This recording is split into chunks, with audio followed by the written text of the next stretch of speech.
New video has just been released by authorities of the gunman involved in the mass shooting at Brown University campus. You see the gunman there. These are the newest images taken 2 hours prior to the shooting on Saturday, which occurred. The first reports came in at 4:05 p.m. from the Brown University campus.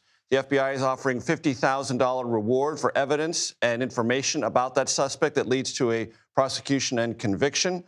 The governor said there are many threads of this investigation. Other authorities described it as active and complex. There is an imperative, state, local, and federal, for the public, upon viewing this new material, to provide tips to bring them closer to this gunman. Because clearly, if you sift through everything we heard from the authorities, they're not there yet. They are certainly attempting and working on the 49th hour in the chief's terminology, but they're not there in terms of finding someone, arresting someone, charging someone. The Providence mayor, Mayor Brett Smiley, said this has shaken us, meaning the community of Providence, Rhode Island. And with that, I want to bring in Talia Levine, who is a student at Brown University, a senior. Talia, you've been listening to everything that we've all been listening to. You are right there. You were on campus, I believe, across the street from the building in which this shooting occurred Saturday night.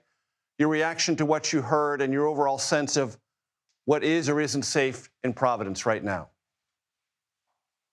Yeah, thank you so much. I mean, I'd like to start by saying not only am I a Brown student, but a Providence local. This has been my home for the past 8 years, and I think it is so deeply concerning to feel unsafe here for probably the first time in my life. When the shooting happened, I was one building over on the 11th floor of the Sciences Library with my friends, where we then barricaded ourselves for 2 hours until the SWAT team came and cleared our floor. We then were moved to the basement of the library, where we waited for another 2 hours before we were transported by the police and associated agencies to our athletic facility, in which we waited to be reunified with parents. And I think overall, the sentiment among students has just been deep-rooted distress and fear that this could happen in a place that we consider so safe in our home. When you heard the mayor refer to more visible police presence, hoping that that would reassure those who work in shops in the business district of Providence or the public at large, those dropping off their children, picking their children up, were you in any way reassured by that?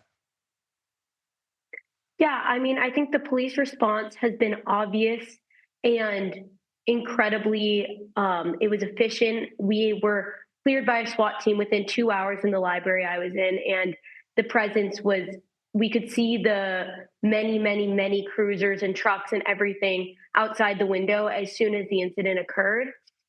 And that being said, we were in a state where Brown felt incredibly safe, and that bubble of safeness was completely popped when we were violated by a shooter entering our campus. And I think it will take time and effort to be able to rebuild any sense of normalcy among students. I mean, as people were saying earlier, the majority of students have left campus days or even weeks ahead of when they were planning to, because they just do not feel safe here right now. And clearly there is not a suspect in custody. They were not able to say, the chief, Oscar Perez Jr., whether they know not only whereabouts, but whether or not the suspect is even in the Providence area. But they keep saying, and tried to say over and over, that the public should not be afraid of any ongoing threat. Is that how you feel? I mean, I believe the police and associated agencies seem to be doing their best with this investigation, and I can only hope that it'll lead to something fruitful. Obviously, the process of justice is one that takes time, and I hope, for the sake of the victims and everyone that has been affected by this, that they can have the reassurance and the closure that they need once they find out who did this horrific act.